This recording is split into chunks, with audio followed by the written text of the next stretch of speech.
राजेंद्र शर्मा जी, सरोज शर्मा जी, कोटकपूरा पंजाब से। महाराज जी, आपके चरणों में दंडवत प्रणाम। गुरुदेव, आपके आश्रय में आपकी बताई पद्धति से उपासना आपकी कृपा से ही हो रही है, पर फिर भी दो दोष इस अंतःकरण में बार बार आते हैं। पहला तो दूसरों में दोष दर्शन और अधिक परेशानी तब होती है जब यह मन इस उपासना मार्ग में जुटे दूसरे साधकों में भी दोष दर्शन करता है। दूसरा, महाराज जी, पूरा दिन अपनी दिनचर्या में सुदृढ़ ढंग से चलने का प्रयास करने पर भी कहीं ना कहीं दृष्टि भटक ही जाती है और चिंतन पर प्रभाव पड़ता है। गुरुदेव, अपनी कृपा दृष्टि बनाए और मार्गदर्शन करें। देखो, सबसे बड़ा दोष का जो मूल है उसे हम पहचान लेंगे, दाल पत्ते सब खत्म हो जाएंगे। वो है अहंकार। संस्कृति मूल शूल प्रदनाना, सकल शोक दायक अभिमाना, ताते करें कृपा निधि दूरी, सेवक पर ममता भूरी। ये जो हमारा अहम है, देह भाव में स्थित, यही हमारे समस्त बंधनों का मूल है। जब तक हमें गुणाभिमान अपने में नहीं होगा तब तक दोष दर्शन नहीं हो सकता। ध्यान रखना, हमें अनुभव में नहीं आ रहा है। अगर हमें किसी में कोई भी दोष दर्शन हो रहा है तो ये सच्ची बात है कि वो दोष आप में विराजमान है, तभी आपको दिखाई देता है। जैसे जिन महापुरुषों की दृष्टि में श्याम आए तो कह रहे जित देखूं तित श्याममयी, राम आए तो जड़ चेतन जग जीव जत, सकल राम में जान, ब्रह्म आए तो सर्वम खलमिदम ब्रह्म, और हमारी दृष्टि में दोष आए तो सब दोष देखने का भाव। अपने में गुण दृष्टि, दूसरे में दोष दृष्टि, यही अहंकार की पहचान है। यही अहंकार जब प्रियालाल के चरणों में, गुरुदेव के चरणों में समर्पित हो जाता है तब अंदर भाव आता है, इनमें तो क्या दोष है। अगर हम अपने दोष देखें तो हम तो प्रियालाल के लायक ही नहीं हैं। तब एक दैन्यता आती है, उस दैन्यता में भगवान को रिझा लेते हैं। यही दरबार दीन को आदर, रीति सदा चली आई। हमसे गलती हो रही, उसका सुधार करो। रही दिनचर्या की बात कि उसमें पूर्णता हम नहीं परिपक्व हो पा रहे, तो दिनचर्या परिपक्व होने का मतलब है संबंध में कमी। जैसे संबंध हमारा पति से है तो ननंद, सास, ससुर, देवर सबकी सेवा करते हुए अंदर से भाव क्या है, ये मेरे पति के संबंधी हैं। इनकी सेवा का मतलब पति का प्रसन्न हो जाना। पति की अनुकूलता और प्रसन्नता के लिए वो पूरे घर की सेवा करती है। उसका लक्ष्य क्या होता है, पति। ऐसे ही जगतपति भगवान श्री हरि हमारे परम प्राण प्यारे हैं और सब उनके जन हैं। अब हम कहीं भी, तो हमारी दिनचर्या उन्हीं की हो रही है। वो पति की सेवा नहीं कर रहे, पति के परिवार की कर रही है, पर उसको पता है जब शाम की ड्यूटी में आएंगे ना और ये देखेंगे कि सब हमारी, तो वो प्रसन्न हो जाएंगे। तो हमारी जीवन की शाम जब होने वाली होगी और हमने जीवन भर अपने पति को प्रसन्न करने वाले आचरण किए, तो आके वो गलबैया डाल के हमें ले जाएंगे अपने परम धाम। हमको ये नहीं सोचना कि पाठ किया तो दिनचर्या और बर्तन मांजे तो दिनचर्या नहीं। नहीं, वो भी दिनचर्या है। घर में सोहनी लगाना, सास ससुर की सेवा करना, बच्चे का दुलार करना, ये सब सेवा है, भगवत सेवा है। तो आप दिनचर्या में ही तो हैं। हाँ, जहां आपका अहम अलग मान लिया फिर वो अलग हो जाएगा। नहीं तो बोलो दिनचर्या की सेवा है क्या, हमारा सोना भी दिनचर्या है। जब हम भगवत मार्ग के पथिक हैं तो चलो वो ऊंची स्थिति नहीं है, तो इतना तो है कि हम अच्छे से सो जाएंगे, सुबह जगेंगे, फिर हम साधन करेंगे। तो वो सोना भी भजन हो गया, क्योंकि उस साधन के लिए हम सो रहे हैं, विषय विलासिता के लिए नहीं। संतान उत्पत्ति भी भजन हो जाएगा, क्योंकि सृष्टि भगवान की है और उसका सृजन करना उनका कार्य है, और उस सेवा में मुझे बस समझना है। अगर समझ ठीक हो गई तो हर क्रिया भगवान की सेवा है, और भगवान की सेवा का फल है भगवत प्राप्ति। भगवान सेवा के अधीन हो जाते हैं। तो आपको अब क्या इसमें संशय है? कोई संशय समझ में आ रहा है ना जी? सिल्की चौधरी जी। महाराज जी, आपके चरणों में कोटि कोटि प्रणाम। गुरुदेव भगवान, मैं और मेरे शरीर के पति आपकी शरण में हैं। महाराज श्री, पुरुष शरीर के लिए संसार में रहकर श्री जी की अनन्य शरणागति सरल लगती है, परंतु मैं स्त्री शरीर में हूँ, संसार में हूँ, एक बहू हूँ, इसलिए मुझे अनन्य भाव से चलने में सांसारिक रीति रिवाजों जैसे कुल देवी पूजन, करवा चौथ को छोड़ना कठिन लगता है। आपकी समझ अभी कमजोर इसलिए है। सास की सेवा करती हो, ससुर की करती हो, अगर देवर है तो उसको भी भोजन पवाते, नंद है तो उसकी भी सेवा करनी पड़ेगी गृहस्थी में।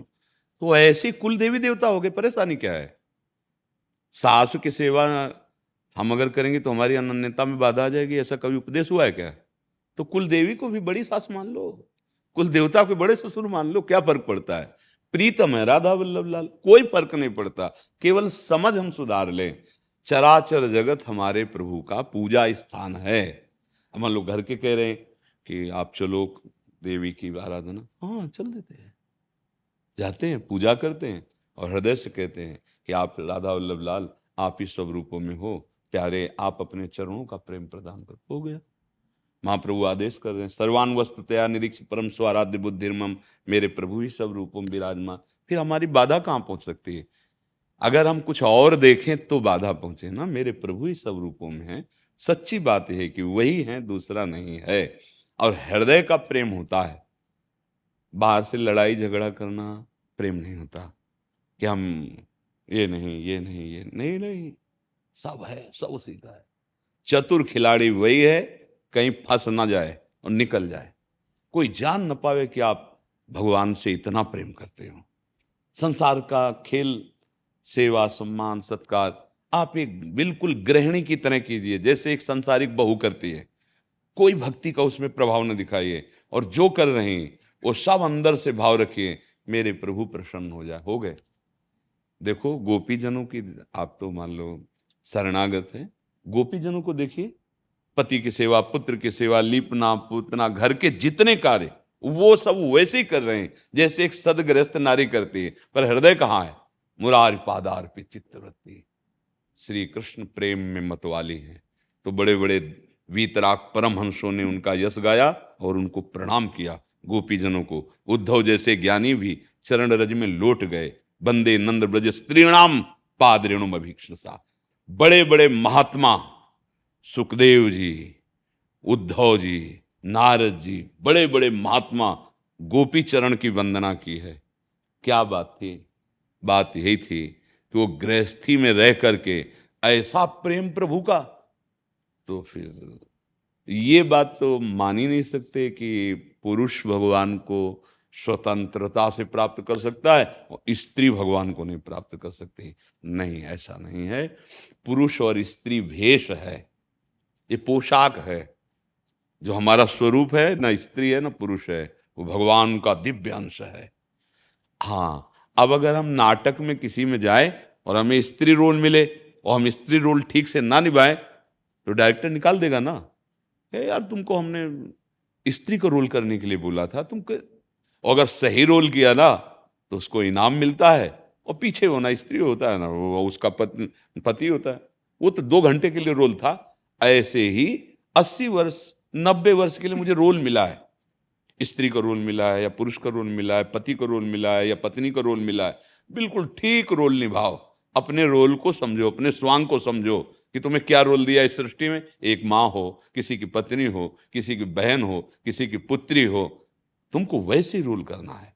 तुम्हें ये नहीं दिखाना है कि हम भगवान की भक्त हैं तो हम ऐसा व्यवहार करें। नहीं, भगवान का भक्त और बढ़िया व्यवहार करता है, क्योंकि पहले तो व्यक्ति देखकर व्यवहार करते थे, अब तो अपने प्यारे प्रभु को देखकर व्यवहार करते हैं। पुत्र में प्रभु, पति में प्रभु। तो यही तो, अगर ये बात नहीं समझोगी तो फिर, तो इसलिए हम, जो भक्त होता है विवेकवान होता है, बहुत विचारवान। एक बार रावण को सूचना मिली कि आपके घर में ही पोल है, ये विभीषण मकान में अपने राम राम लिखे है और ये आपके शत्रु राम का भजन करता है। पक्की सीआईडी पहुंच गई, वो मंत्री भी थे और भाई भी थे विभीषण जी। रावण क्रोध में आ गया, कोई दूसरा तो दंड दे नहीं सकता क्योंकि भाई भी और मंत्री भी। क्रोध में आ गया, मंदोदरी साथ चली कि कुछ गड़बड़ न कर दे। साथ गए, विभीषण से कहा, हमें तो पहले सूचना मिली थी, अब मैं देख रहा हूं पूरे तेरे घर में लिखा राम राम, तू शत्रु पक्ष का है। तो भैया किसने कहा? बोले हमको तो ऐसा ही बताओ, दिखाई भी दे रहा है। बोले नहीं, रा से रावण आप और मां से मंदोदरी आप। अरे बड़ा प्रसन्न हुआ। भक्त चतुर होता है। और जब अवसर आया तब कहा कि राम भजे हितनाथ, अब जा रहा हूं। पूरी लंका का विध्वंस मच गया और लंकेश पदवी विभीषण जी को मिली।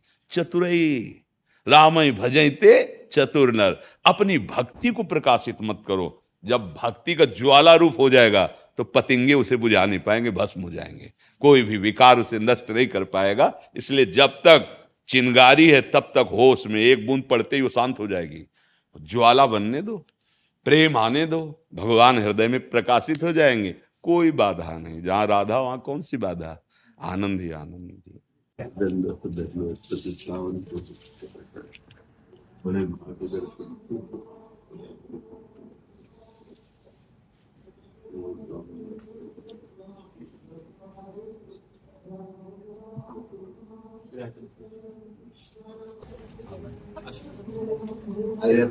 हमारा स्वास्थ्य थोड़ा अभी जमीन में बैठने नहीं हमारा मन भी नहीं लगेगा इस पे बैठे। मैं केवल दर्शन के लिए आया और दर्शन यहाँ से जो आनंद मिलता है इसमें आपको हर दिन में बैठता हूँ और आपके कृपा से आपका दर्शन मिला और महामंडलेश्वर बाबा करण जी आनंद जी महाराज, स्वामी कालिदास जी महाराज, महाराज जी ने इनकी अन्य लिया, सिर्फ नारियल पानी पे रहता।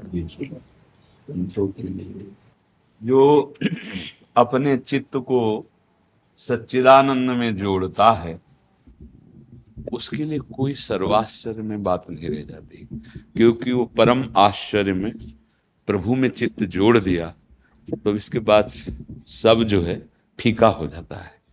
जितने भी साधन हैं सब साधनों का सार है निरंतर चित्त वृत्ति का अपने आराध्य देव में तन्मय रहना। आराध्य देव का कोई भी नाम रूप हो या नाम रूप रहित निराकार भावना में हो, हमारी चित्त वृत्ति का निरंतर उसमें लगा रहना। तो जितने भी साधन हैं जब सबका सार ये उदय हो जाता है कि चित्त वृत्ति भगवदाकार, जैसे गोपी जनों को कोई भी महापुरुष हो सब जानते हैं कि कितनी प्रेम महिमा में स्थित थी, पर खास बात गोपी जनों की जो है वो मुरार पादार्पित चित्त वृत्ति, एक एक चित्त की वृत्ति प्रभु में लगना। संपूर्ण चराचर जगत भगवान का ही स्वरूप है पर मायामय है। हमारी चित्त वृत्ति सदैव माया में नाम रूपों में मायामयी लीलाओं में विचरण करती रही है। अब गुरु कृपा से भगवत कृपा से चित्त वृत्ति को प्रभु में लगाने का अवसर मिला है। तो जहां प्रभु में चित्त जुड़ा कि फिर सब साधन सार्थक हो गए। नहीं तो जोग कुजोग ज्ञान अज्ञानु जहाँ नहीं राम प्रेम परधानु, सो सब धर्म करम जरि जाऊ जहाँ न राम पद पंकज भाऊ। भगवान के चरणों का प्रेम, भगवान का चिंतन, वही कृष्ण है, वही काली है, वही शिव है और वही हरि है, दूसरा कोई नहीं है। वही भक्तों की भावना के लिए अपने आह्लाद का रूप धारण करते हैं, वैसे दर्शन करा देते हैं। जाकी रही भावना जैसी प्रभु मूर्ति, ये यथा माम प्रपद्यन्ते तास्तते भजामि। जब हमारा चित्त शरीर भाव में होता है तो भूख प्यास लाभ हानि मान अपमान दुख सुख ये सब व्यापता है, क्योंकि इसका अनुभव करने वाला वही चित्त है। जब वो निश्चय करने लगता है तो बुद्धि कहते हैं, चिंतन करने लगता है तो चित्त कहते हैं, संकल्प विकल्प करता है तो मन कहते हैं और क्रिया स्वीकार करता है तो अहम कहते हैं। वस्तुतः एक ही है जिसे हृदय कहते हैं, वो चार रूपों में अंतः। ये अंतःकरण चतुष्टय सच्चिदानंद प्रभु में हर समय स्थित रहना बिना किसी प्रयास के, ये सिद्ध महापुरुष का स्वरूप होता है। तो जितनी भी साधनाएं हैं हमें खुद अपने न्यायाधीश बन करके ये देखते रहना है कि हमारा चित्त कहाँ है। अगर चित्त में थोड़ा भी भेद है, संसार है, वस्तु है, सम्मान है, अन्य आश्रय है, तो अभी उज्ज्वलता नहीं आई, अभी दिव्यता नहीं आई। इसलिए सदैव चित्त का अधिष्ठात्र वासुदेव है, चित्त का अधिष्ठात्र वासुदेव। सद वासुदेव का स्वरूप है वासना वासुदेवस्य वासितम भुवनत्रयम् सर्वभूत निवासोस्मि वासुदेव नमोस्तुते। चराचर जगत को अपने आराध्य देव के रूप में देखते हुए जो कर्तव्य मिला है सबको कर्तव्य मिला है। जैसे आप जैसे महापुरुषों को कर्तव्य मिला है जा जाकर दर्शन देना, अपने अमृतमय वचनों से आचरणों से जगत को पावन करना। सतरति सतरति सा लोकांतार्यति, ये कर्तव्य है, करना पड़ेगा। जो अपने कर्तव्य को भगवान की उपासना मानकर बर्ताव करता है, चाहे गृहस्थ हो चाहे विरक्त हो, और निरंतर भगवत स्मरण करता है, वो किसी भी मार्ग का पथिक हो, वो उस परम तत्व को प्राप्त हो जाएगा। उसके नाम बहुत हैं, उसके रूप बहुत हैं, पर वो एक ही है। जो लोग नहीं समझ पाते हैं वो एक पक्ष अपना मानकर और वो दूसरा पक्ष की निंदा करना, हिंसा करना, ये वो बेचारे दया के पात्र हैं, वो जान नहीं पा रहे। कोई भी आचार्य पेड़ एक डाल पत्ता नहीं। हाँ, कोई भी महापुरुष आचार्य ऐसा कभी आदेश नहीं कर सकते। ये आसुरी बुद्धि जैसे धारण करते हैं, एक आचार्य को अपना मानकर दूसरे आचार्य के सिद्धांतों का खंडन, एक महापुरुष को अपना गुरु मानकर अन्य महापुरुषों की अवहेलना, ये बेचारे हैं। अभी इनको पता नहीं चला कि आप अपने ही आचार्य का अपमान करते हैं, अपने ही गुरुदेव का अपमान करते हैं। अखंड मंडलाकारम व्याप्तम येन चराचरम, गुरुदेव ब्रह्मानंदम परम सुखदम केवलम ज्ञान मूर्तिम द्वंद्वातीतम गगन सत्सम तत्वमस्यादि लक्ष्यम एकम नित्यम विमल अचलम सर्वधि साक्षिभूतम भावातीतम त्रिगुण रहितम सद्गुरुम तम नमामि। तो आप जैसे संत महापुरुष कृपा करके दर्शन देने आते हैं। प्रियालाल बड़े कृपालु, जानते हैं अधम जा नहीं सकता, रोग ग्रसित है, तो आप महापुरुष जन कृपा करके दर्शन दिए। आपका दर्शन काफी दिन से मन में था, केवल सिर्फ आपके दर्शन खातिर आए हम लोग। महाराज जी, ये महापुरुष जन अपने आचरण के द्वारा जगत को शिक्षा देते हैं। आपको दर्शन की क्या जरूरत है, हम जैसे अदमों की। ये आप आचरण करके दिखाते हैं कि संत दर्श कितनी दुर्लभ वस्तु है, और उस दुर्लभ वस्तु को कितनी दैन्यता से प्राप्त किया जाता है, ये आप दर्शाने के लिए ऐसा कह रहे। वस्तुतः आप दर्शनीय हैं, आप पूजनीय हैं, वंदनीय हुए महाराज जी, जीवन सार्थक हो गया। आप जी के अपार दर्शन। हरदयाल सिंह कंबोज जी। राधे राधे। राधे राधे महाराज जी, श्री हरिवंश प्रणाम। महाराज जी, पिछले कुछ सालों से पंजाब में नशे के कारण बहुत नौजवानों की मृत्यु हो गई। ये नशा पंजाब में दूसरे देशों से आता है और हमारे यहाँ सिंथेटिक ड्रग्स के कारण हर शहर और हर गांव में हमारे नौजवानों का बहुत नुकसान हो रहा है। कृपया आप कुछ ऐसी कृपा करें जिससे हमारे पंजाब में नौजवान पीढ़ी का बचाव हो सके, हमें सही मार्गदर्शन पंजाब करें। में क्या पूरे विश्व में फैला हुआ है, पूरे भारत में फैला हुआ है। अब जैसे मान लो आप पंजाब को ही देख रहे हैं जगह जगह, और इसका मूल कारण जो है, नशे का मूल कारण जो है, वो है ब्रह्मचर्य का नाश।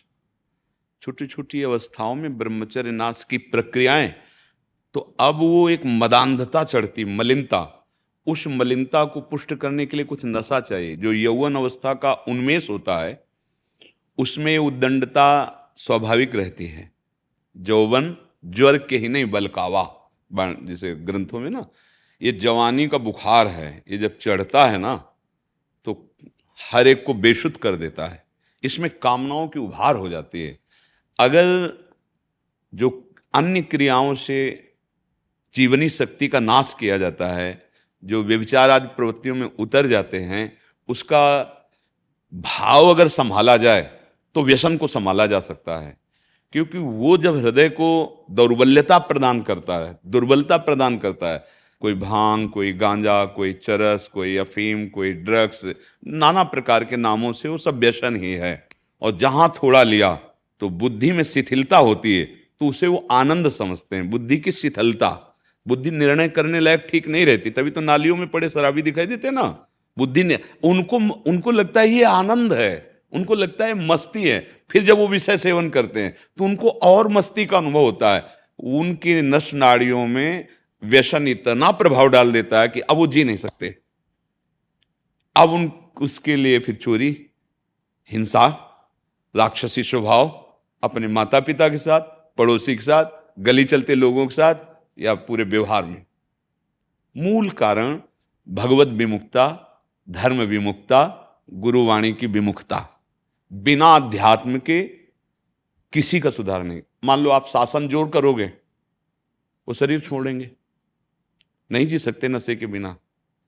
हमें अंदर से सुधारना होगा, और अंदर से अब सुधार का रास्ता नहीं रह गया है, क्योंकि ऐसे सीरियल, ऐसे नौटंकी नाटक, ऐसे मनोरंजन के साधन बने हैं जिनको प्रस्तुत ही किया जाता है भ्रष्ट होने वाले लक्षणों द्वारा। कोई ऐसे विशेष साधु स्वभाव के होंगे जो ऐसा सीरियल बनाए, भाई हमें तो पता नहीं कि धर्म से कैसे चला जाता है, अगर जितेंद्री रहा जाए तो कितना अच्छा सद्गुण होता है, ऐसे तो नहीं बताए जाएंगे।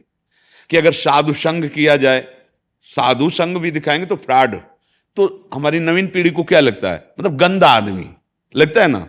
आप देखो ना, जैसे सीरियल बने हैं और नौटंकी नाटकों, सिनेमा में अगर कहीं साधु रोल दिखाया जाएगा ना, तो बहुत गिरा हुआ आदमी क्यों दिखाया जाता है ना। ऐसा नहीं है। कुछ लोग अपनी वासनाओं को शासन में ना लेकर इस वेश का दुरुपयोग करते हैं। ऐसा नहीं कि पूरा विश्व, अगर असली नोट ना हो तो नकली बनेगा ही नहीं, असली का ही नकली बनता है। अगर नकली है तो उसका असली होगा कोई। तो भगवत कृपा से यदि साधु समागम हो, जो हमारे धर्म ग्रंथ हैं, अगर इनको हमें नवीन पीढ़ी को सुनाने का और उनको सुनने का अवसर मिले तो थोड़ा तो अध्यात्म बल आवे, तब तो संभल पाएंगे। नहीं तो बहुत ही अब असंभव सा हो रहा है। आप सरकारी कानून के अनुसार लगा दोगे, पर वो तो कुछ भी करके उसे प्राप्त करेंगे, उनका नशा बन चुका है। अगर नहीं तो अपने जीवन को नष्ट कर देंगे, वो भी हमारे लिए उचित नहीं है। हमारी नवीन पीढ़ी इस हालत में पहुंच जाए, डिप्रेशन में पहुंच जाए कि वो अपने जीवन को नष्ट कर दे, ये भी उचित नहीं है। तो अब हाँ, एक उपाय है, अगर उनको सद्भावना दी जाए, सद्ज्ञान दिया जाए, सदचिंतन, जो बोले सो निहाल, जोर जोर से महापुरुष जन पुकार रहे, जो बोले सत्य है, वो वैभव संपन्न श्री है, वो काल से परे है, अकाल। अगर उसका नाम जप करे, उनकी बातों को सुने, कैसे सिद्धांत से चला जाता है, तो ही सुधार हो सकता है। अब पार्टियों में जाने पर स्वागत इसी का होता है। जितनी शास्त्र विरुद्ध आचरण की वृत्तियां हैं, वो बड़ी पार्टी में बुरा लगेगा। बड़ी पार्टी में शराब, नशा, व्यभिचार, यही तो स्वागत है। अतिथि देवो भव का क्या स्वागत हो रहा है? आप बताओ, एक जिसे तुम बड़ी पार्टी देखते हो अपने दिमाग में, आप देखो वहां क्या हो रहा है। इंद्री की भ्रष्टता, वही हम सब देखते हैं, वही आचरण में उतारते हैं। कैसे संभलेगा? हम तो बहुत इस बात, जब ये बात आती है तो हम निराश हो जाते हैं, क्योंकि जिससे आशा होनी उस पर विश्वास नहीं है।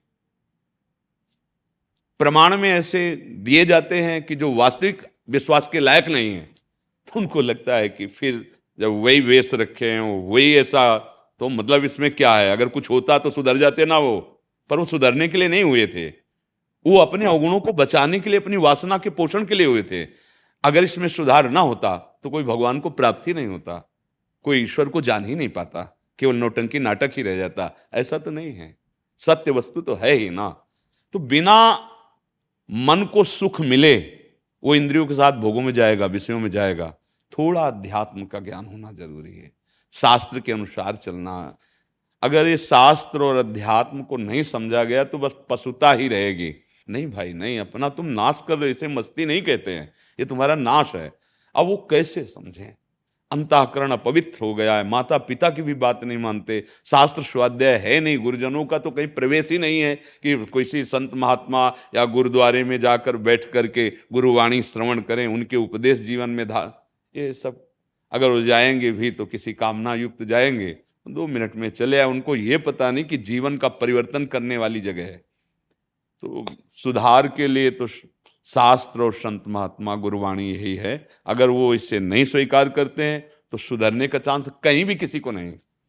ये आकर्षण विषयों का ऐसा होता है, जैसे अगर भगवान की प्राप्ति नहीं तो कम से कम जीने के लिए तो ड्राइवर नशे से युक्त होगा तो गाड़ी ठोकेगा, मरेंगे जो उसमें रहेंगे। बुद्धि एक ड्राइवर है, शरीर एक गाड़ी है। हम इसमें बैठे हुए हैं, हमारा ड्राइवर तो ठीक होना चाहिए, कम से कम बुद्धि तो ठीक होनी चाहिए। तो उसके लिए तो शास्त्र अध्यात्म चाहिए। अगर बुद्धि ठीक नहीं तो देखो ना, 5 मिनट में ऐसी गलती करा दी, आजीवन जेल। 5 मिनट में ऐसी गलती करा दी कि अगर तो जीवन बर्बाद, गोली मार दी गई, ऐसा कर, ये क्या हो रहा है? पशुता आ रही, राक्षसी बुद्धि आ रही। तो बिना अध्यात्म के तो हमें कोई रास्ता नहीं नजर आ रहा। आपको कोई आ रहा हो तो बताओ, शासन आप कितना करोगे? जब हमें गिरना ही है तो अगर आप 5 कानून बनाते हो तो 10 पॉइंट निकाल लेंगे निकलने के हैं। अगर आप 5 बचाओ पक्ष की चतुरता वाली, तो उससे भी चतुर माइंड के होते वो 5 और प्लस जोड़ देंगे बचने के। है, होता है, आप देख लो समाज में होता है। के लिए एक बार हमको धर्म का ज्ञान होना चाहिए, एक बार हम सत्य का ज्ञान प्राप्त करें, एक बार हम गुरुजनों के चरणों में बैठकर अपने जीवन का रहस्य, तभी हम नए नए बच्चों को प्रणाम करते हैं। वो कहते हैं धन्यवाद आपका, आपने हमारा व्यसन छुड़ा दिया, आप ऐसे। तो हम कहते हैं प्रणाम आपको जो आप हमारी बात मान गए। भगवान तुम्हारा मंगल करें, तुम स्वस्थ रहो, तुम्हारा जीवन उन्नतिशील हो यहां भी और परलोक में भी, क्योंकि तुम हमारी बात मान गए। आजकल कौन मानता है संतों की बात? अगर आप मान गए तो आप देख लो। जैसे पीछे हमने एक सत्संग में कहा था कि आप हस्तक्रिया आदि जो करते हैं आपके जीवन का नाश, तो बहुत से उदाहरण आए थे कि डॉक्टर कहते हैं कि आप अगर ऐसा करोगे तो स्वस्थ रहोगे। जैसे खून का डोनेशन किया जाता है तो खून बढ़ता है, स्वस्थता होती है। ऐसे ये सप्तम धातु कहीं इसकी थैली नहीं, आज तक डॉक्टर कोई नहीं जानता कि कहाँ है। नहीं ऑपरेशन करके निकाल दे कि ये वीर्य है, वो केवल निकलता ही मनोवाह नाड़ी से है। एक नाड़ी है मनोवाह, वो जैसे मथानी डाल के आप दूध को मथो, कहीं घी नहीं है लेकिन वो घी निकाल देगी। ऐसे ही पूरे शरीर को जब काम भाव से वो गर्म होती है मनोवाह नाड़ी अंदर की, वो पूरे रक्त से जीवनी शक्ति खींच के बाहर कर देती है। 40 किलो अन्न में वो जीवनी शक्ति एक बार तैयार होती है संतान उत्पत्ति के। अब आप सोचो, आप अगर रोज नष्ट कर रहे हो या महीने में कई बार कर रहे हो तो आपकी हालत क्या होगी? वो आपकी स्मृति, आपके स्वास्थ्य, आपकी विचारधारा, आपकी क्रियाएं सब पर बाधा पहुंचा देगी। थोड़ी सी क्या एकदम, अब वो जहर जाके रक्त में ऐसा बैठ गया कि अब तुम्हें जीने नहीं देगा उसके बिना। अब वो यही हालत हमारे नौजवानों की हो रही। गए थे विद्या पढ़ने, गए थे संयम सीखने उन्नति के लिए, और ढेर हो गए, अवनति को प्राप्त हो गए। तो अध्यात्म के बिना जीव का सदमार्ग, मंगल मार्ग, स्वास्थ्य रक्षा, बुद्धि रक्षा और भगवत प्राप्ति बिना अध्यात्म के नहीं है। इसलिए पहले गुरुकुल में रखा जाता था बच्चों को कि घर परिवार समाज से हटकर ठीक उनको शिक्षा देना, ब्रह्मचर्य, जितेंद्रियता, राग रहित होना। तो वही जाकर उत्तम राजर्षि, राजा होते हुए ऋषि शब्द लगता था, राजर्षि, और गृहस्थ हुए तो महापुरुष, संतानें होती थी बड़ी तेजस्वी। अब जब आप ब्रह्मचर्य ही छीण कर रहे हैं तो आपकी योग्यता ही नहीं रह जाएगी उत्तम संतान उत्पन्न करने की। और उसके लिए फिर नशा चाहिए, क्योंकि दिमाग को अब नशा में आ गए तो जीवन बर्बाद हो गया। माता पिता की हत्या तक कर देते हैं बच्चे, पैसा दीजिए नहीं तो राक्षस जैसा उसका स्वभाव हो गया, उसको पीड़ा प्रदान कर रहा है। तो बिना अध्यात्म के, बिना भगवान के आश्रय के, बिना नाम जप किए, बिना धर्म से चले, ये माया रौंद तो देगी। उसी के सब पार्षद है, काम, क्रोध, लोभ, मोह, मद, मत्सर, ईर्ष्या, द्वेष। उसको बड़ा बाजार है, बड़ा परिवार है। एक आक्रमण करे तो नाश कर दे, तो पूरे के पूरे समूह आक्रमण कर रहा है। बचा सकते हैं तो एकमात्र भगवान, भगवान का नाम। ये हमारी तो बस यही, ये छू छा मंत्र जंतर इनकी ताकत नहीं है कि हाँ भाई चले जाओ वहां, वो ऐसा कर देंगे। तो कुछ नहीं, किसी का स्थायी हो जाए तो हमें बता देना आके कि भगवत प्राप्त हो गए, अब ये परम सुखी हो गए, अब ये निश्चिंत हो गए। वो केवल एक उपाय है, तुम्हारे अंदर है, तुम ही कर सकते हो, दूसरा कोई नहीं। सच्चे मार्ग के पथिक बनकर माता पिता परिवार की सेवा करते हुए, सबको सुख पहुंचाते हुए, नाम जप करते हुए अच्छा जीवन व्यतीत करो। अभी आप सुखी हो जाओगे, दूसरों को सुख देने वाले बन जाओगे। दूसरे तुम्हारे आचरण देख के कहेंगे कि धन्य इनके माता पिता। और आज हमारे बच्चों का, नई समाज का जो रूप बिगड़ता चला जा रहा है ना, वो बहुत शोचनीय है, शोचनीय है। वास्तविक सोच केवल पंजाब में ही नहीं है, क्योंकि आप वहां हो इसलिए आपको ऐसा लगता है, सर्वत्र इसका प्रभाव फैल रहा है। देखो ना, आप देखो सर्वत्र प्रभाव फैल रहा है। कोई माता पिता का अनुशासन, शास्त्र का अनुशासन, गुरुजनों का अनुशासन। स्कूल में अगर टीचर अच्छे हैं, समझाना भी चाहते हैं, और अगर वो शासन करें तो माता पिता विरोध, उनके नाम रिपोर्ट, उनको दंड, तो फिर कैसे सुधार कैसे होगा? बिना भय के इस मत वाले हाथी रूपी मन का सुधार नहीं हो सकता।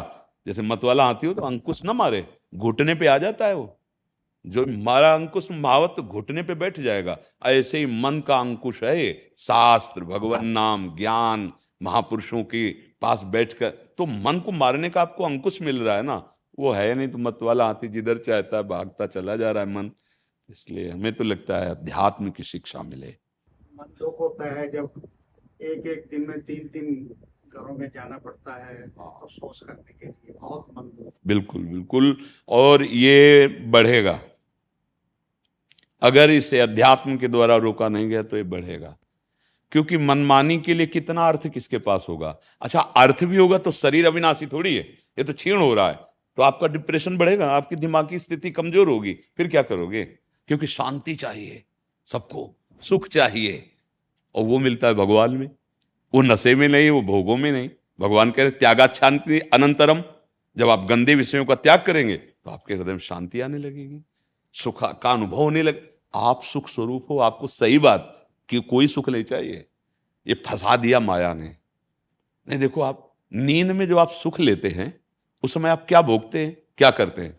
आपको गाढ़ नींद आई है तो वो सुख जो आपको मिलता है नींद में, वो किस क्रिया से मिलता है, बोलो कौन सी आप क्रिया करते हैं, कौन सा भोग भोगते हैं। पर आपको सुखानुभूति होती है ना, आहा आज तो बहुत अच्छा सोया, ऐसा आता है ना। क्यों नींद में सुख मिला, क्योंकि संसार का चिंतन छूटा। सूक्ष्म बात पकड़िए, भोगों का चिंतन, कार्य का चिंतन, संसार का चिंतन छूटा ना 5-6 घंटे, हाँ एकदम स्वस्थ, एकदम आज तो बहुत अच्छा सोए लगा। नहीं तो सोचो ये संसार का चिंतन कितना जलन देने वाला है। जब तुम चिंतन नहीं कर रहे थे तब तुम सुखी थे नींद में, और अगर जाग के भी तुम्हारी वही स्थिति रहे तो उसी को महात्मा कहते हैं, जो जागते हुए हर चेष्टा करते हुए भगवान के चिंतन में रहता है। सा वही मना कृष्ण पदारविंदयो, मस्त रहता है। मस्ती का उपाय भगवान है, नाम जप है, नशा नहीं है, गंदे आचरण नहीं है, बेविचार नहीं है, हिंसा नहीं है, रुपया पैसा नहीं है। आप करोड़ों रुपया, अरबों रुपया एकत्रित कर लो, आपका मन गंदा है तो आपको जलाता रहेगा, मारेगा आपको, आपके हाथ से आपको जहर खवाएगा, आपके हाथ से आपको मृत्यु दंड दिलवाएगा। क्योंकि आपका मन गलत चला है, अब वही तुम्हें गलत दंड देगा। मन सही ना तो गरीब भी होगे ना तो मस्त रहोगे, नमक रोटी भी खाओगे तो सुखी रहोगे। और अगर अपराध करोगे तो सोने की थाल में चाहे खाओ पर चैन से सो नहीं सकते, एसी में बैठे हुए जलोगे। क्योंकि दंड तो मिलेगा, अपराध का दंड मिलेगा, वो बाहर से मिले ना मिले, तुम्हारा मन तुम्हें दे देगा। ये विश्वास करो, तुम्हारा मन तुम्हें जलाएगा, तुम्हारा मन तुम्हें दंड देगा। इसलिए सुधार का एक ही रास्ता है, भगवान का आश्रय लो, नाम जप करो।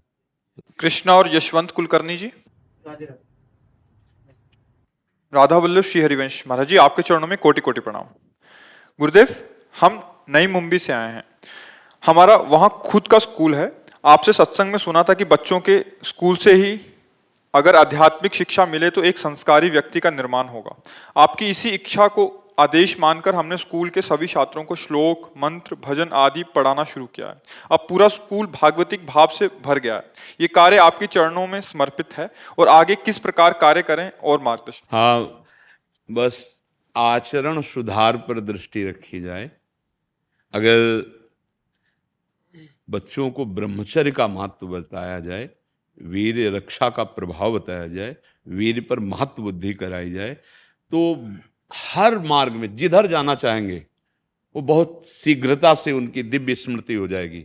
ये जो ब्रह्मचर्य है अमोघ वस्तु है। अब इस पर ध्यान नहीं दिया जाता। स्कूलों में भी ऐसी अब पढ़ाइयाँ होने लगी जिससे अंग प्रत्यंगों का वर्णन है, जिससे कामुकता प्रकट हो। अच्छा, ऐसे कुछ सलाहकार भी मिल जाते हैं, मित्र हैं और बड़े जन डॉक्टर आदि हैं, कि इन क्रियाओं से कोई हानि नहीं होती। तो हमारी नवीन मन और इंद्रियां जो भोगों के लिए उत्कंठायुक्त हैं, उनको सपोर्ट मिल जाता है, रास्ता मिल जाता है, ऐसे दृश्य मिल जाते हैं, ऐसी बातें मिल जाती हैं, और वो अपनी जीवनी शक्ति को नाश करने लगते हैं। उससे उनका इतना भारी ह्रास होता है जीवन का, स्मृति लोप हो जाती है, पढ़ने में मन नहीं लगता है। गुरुजनों की आज्ञा पर इतना गुस्सा उनको आता है, अपने माता पिता या श्रेष्ठ जनों की आज्ञा पर, कि उनका विरोध करने लगते हैं। अगर आप टीचर हैं, आप उनको डांट कर सही रास्ते की बात, तो आप पर वो जरूर ऐसा व्यवहार करना चाहेंगे कि आप डर जाएं और आप उनको ना डांटें। माता पिता से शिकायत या रिपोर्ट करवा देना या ऐसे लांछन से युक्त करवा देना बहुत बहुत विचित्र दशा हो जाती है। अब वो इतने कमजोर हो जाते हैं कि वो बात ना अपने गुरु से कह सकते हैं ना अपनी माँ से कह सकते हैं, और प्रवाह उधर गिरता चला जाता है क्योंकि उनको लगा कि इसमें सुख है। अब वो सुख की चाह में जहां गृहस्थ धर्म जाने की आयु आती तब तक वो खोखले हो जाते हैं। अब वो इतना जिसे डिप्रेशन आजकल कहते हैं वो बढ़ रहा है, उसका कारण यही है। छोटी छोटी बात में एकदम निराश हो जाना, मानो जीवन को नष्ट करने की बात ले आना, ये ब्रह्मचर्य हानि से होता है।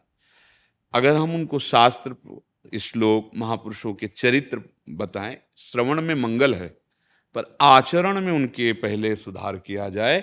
ये संस्कार 13 वर्ष की अवस्था से लेकर 28-30 के बीच में ही सब बर्बाद होते हैं, जितने होते हैं जो बिगड़ेल स्वभाव होते हैं इसी बीच में आते हैं। अगर ये समझाया जाए कि बिना ब्याह हुए, जब तक ब्याह न, आप ब्रह्मचर्य का पालन करें और आप कोई भी नशा ना करें, 2 बातें अगर ये आचरण में सही ढंग से आ जाएंगी ना तो सारी बातें अपने आप आ जाएंगी। जब हम ब्रह्मचर्य क्षीण करते हैं तो एक ऐसी प्रमाद स्थिति आती है, एक अलौकिक अशांति, मतलब कारण क्या कुछ उसको पता नहीं चलता, एक जलन, एक शरीर में टूटन, एक अलग तरह की सोच। अब उसको मिटाने के लिए वो नशा लेता है, ड्रग्स है, गांजा है, भांग है या और जो नशा है। अब वो नशा में उन्मत्तता बढ़ी, शरीर में हीट गर्मी पैदा हुई, वो फिर और उसी आचरणों के गिरने वाले आचरणों में, अब उसकी हालत बहुत बुरी होती चली जाती है। भले हाथ में डिग्रियां हो लेकिन वो किसी काम का नहीं रहता। अर्थ प्रधान बुद्धि, भोग प्रधान बुद्धि न देश सेवा कर पाएगी न समाज सेवा कर पाएगी, भगवत सेवा तो बहुत ही दुर्लभ बात है। तो आप लोगों को धन्यवाद है कि आप नए बच्चों को शिक्षा भागवतिक देने की भावना रखते हैं, पर 2 पर विशेष ध्यान दीजिए, क्योंकि आजकल जो गर्लफ्रेंड बॉयफ्रेंड ये सब चले हैं ना, ये बहुत ही विष जैसी बीमारी है। ये पहले तो था कि माता पिता का संकोच, समाज का संकोच, अब ये तो गर्व से कहा जाता है कि भाई हमारे 2 बॉयफ्रेंड हैं, हमारे 3 गर्लफ्रेंड हैं। है क्या ये है क्या?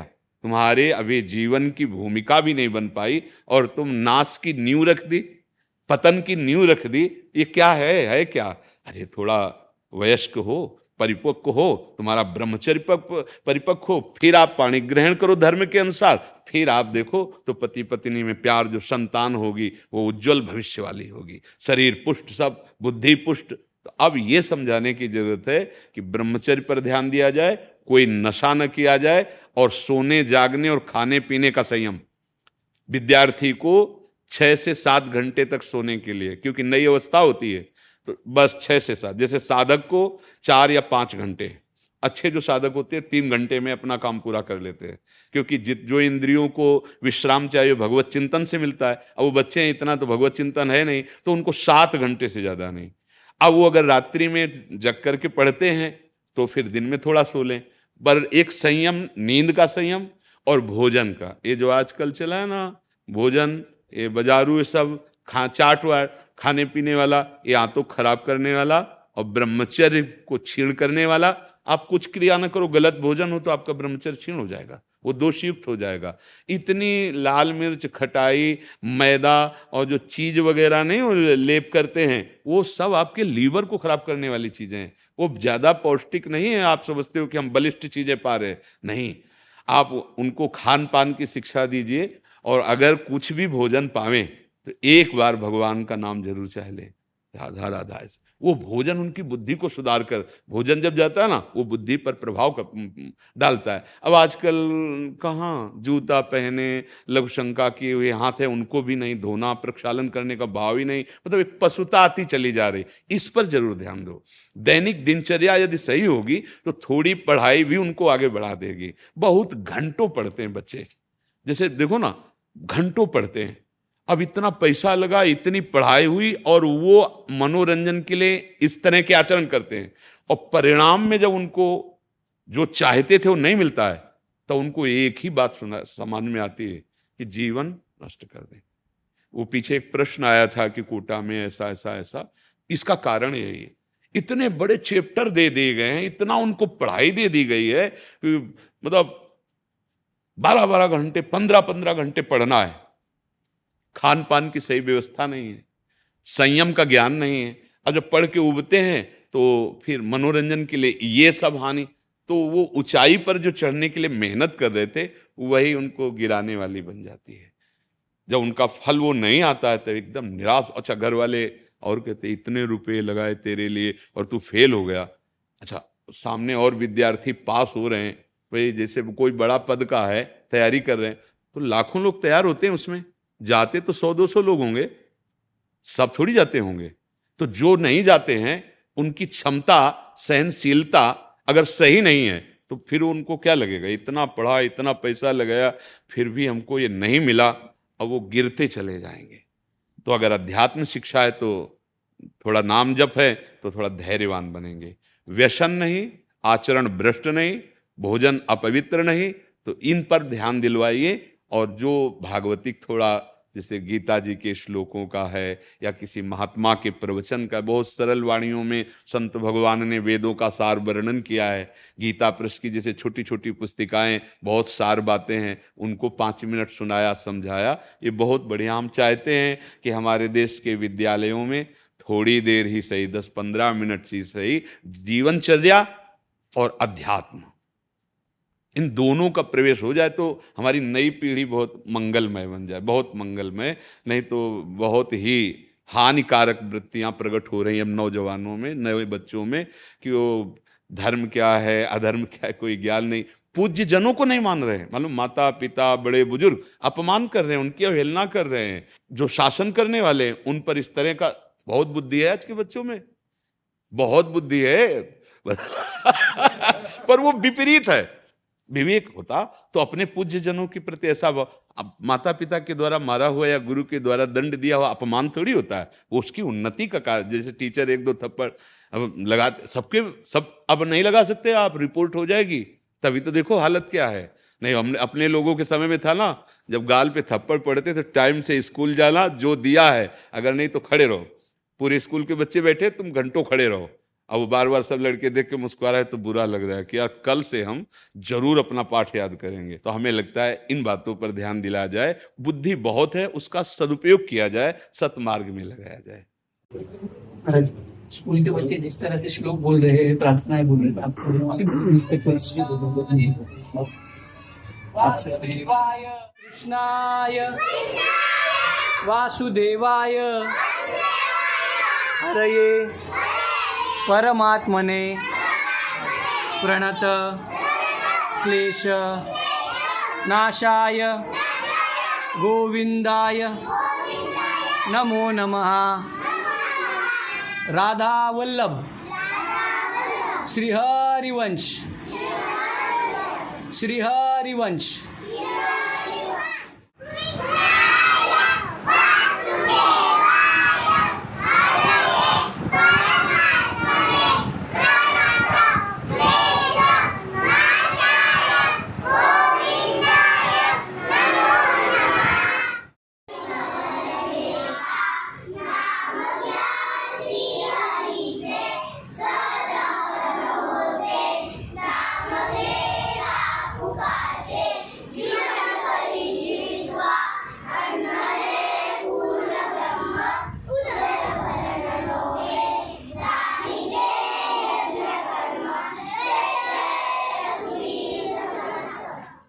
विठ्ठल विठ्ठल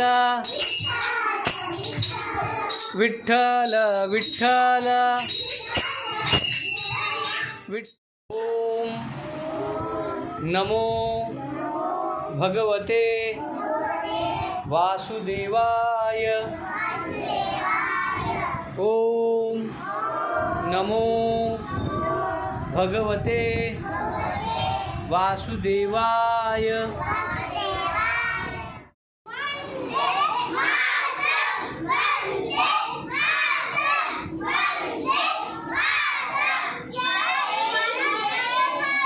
भारत माता की, भारत माता की जय जय।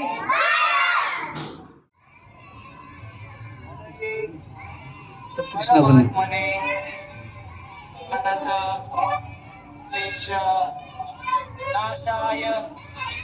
गोविंदाय नमो नमः। राधा वल्लभ श्री हरि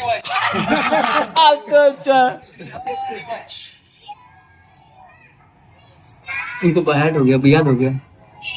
मुंबई में महाराज।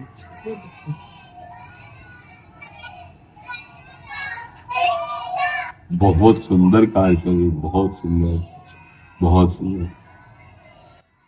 भोजन से पहले की प्रार्थना प्रार्थना बच्चों को मराठी में है महाराज जी। मराठी है ना सब बच्चे, मराठी घर से जो टिफिन लेके आए हैं।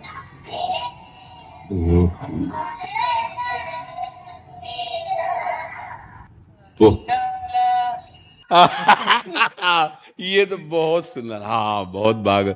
अब बस इसमें एक चीज बस है कि इनके जो अभी आचरण के लिए बताया ना, छोटे छोटे बच्चे हैं कि ऐसा अगर कोई कहे तो गंदा बात बोल रहा है, ऐसा कोई छुए तो गंदी बात है, उसकी चेष्टा है। मतलब इसको अगर आप अभी से संस्कार, तो बहुत अच्छे संस्कार डाल रहे हो। यही जाकर के आगे बहुत उन्नतशील देशभक्त भगवत भक्त बनते हैं। बहुत सुंदर, आपको धन्यवाद है। हाँ अभी सत्संग में सुना था कि बच्चों के लिए ऐसा करना हमने पूरे स्कूल में शुरू कर दिया। हाँ सब बच्चे सब कुछ भागवत के श्लोक तक याद कर लिए, बहुत छोटे बच्चे। हाँ बहुत छोटे बच्चे, बहुत अच्छा लग रहा है। क्योंकि जैसे हम चाहते हैं भोजन के समय एक बार तो नाम ले, तो भगवान का स्मरण, जो अन्नपूर्णा भगवत स्वरूप है ना। हाँ बहुत सुंदर, बहुत सुंदर। महाराज जी हमने दोनों ने ब्रह्मचारी रहकर धर्म का कार्य करने का निर्णय लिया है। हम बहुत- दोनों सगे भाई है। हाँ बहुत और सुंदर। आजीवन ऐसे ही रह के हाँ चलेंगे। बहुत सुंदर। अगली इच्छा है कि सब कुछ छोड़ के आपके चरणों में आप नहीं बहुत नहीं, छोड़ने की जरूरत नहीं। अगर ऐसा आप करोगे ना तो आप हमारे साथ ही हो, आप अनुभव करोगे हम आपके साथ ही हैं। हाँ आप अनुभव करोगे। धर्म से चलो, खूब नाम जप करो। और अगर 4 बच्चे तैयार हो गए सही, तो जीवन की सार्थकता है। देखो हम बीमार कष्ट में होते हुए भी आप लोगों को समय इसीलिए देते हैं कि अगर 4 लोग बदल गए तो हम माना, हम हमारा तो जो होना तो हो ही गया। 4 लोग बदल गए तो मेरा जीवन बदल गया, मेरा जीवन सार्थक हो गया। बस पर सबसे बड़ा सूक्ष्म भाव यह है, दूसरों के हित करने की भावना जब आपके हृदय में आ जाएगी तो आप भगवान को पालेंगे। ये बात समझ, ये गुप्त बात है। भगवान के परहित सरिस धर्म नहीं भाई। दूसरे का हित, अब जैसे आप कर रहे हो, नींव पड़ रही बच्चों की, मंगल नींव पड़ रही। अब अभी आप फिल्मी गाना चला के नाचो और नचवाओ, अब वो गंदे संस्कारों की तरफ। अभी नाम कीर्तन, विठल विठल, यही आगे चल करके सरस हृदय वाले, क्योंकि संस्कार अच्छे पड़ रहे ना, भोजन का भाव अच्छा बन रहा है, जीवन का उद्देश्य अच्छा। बस 2 बातों पर इनको ध्यान दिलाना, आगे चल करके जो इनको आक्रमण करने वाले विषय हैं वो हैं। पहले से ही सतर्क कर देना कि आगे बढ़ने पर ऐसा, अगर कोई ऐसा बोलता है तो गंदा आदमी है, उससे दूर रहो। ऐसा कोई छूता है तो गंदा आदमी है, उससे दूर रहो। उन बच्चों को प्यार से समझाना है, क्योंकि छोटे छोटे है ना, इसी समय से संस्कार पढ़ना प्रारंभ होते हैं। तो ब्रह्मचर्य पर और ये जो संग, गर्लफ्रेंड बॉयफ्रेंड वाले गलत बातों का, इससे दूर रखो जहां तक हो सके, तो ये उन्नति को प्राप्त हो जाएंगे। हाँ, धन्यवाद।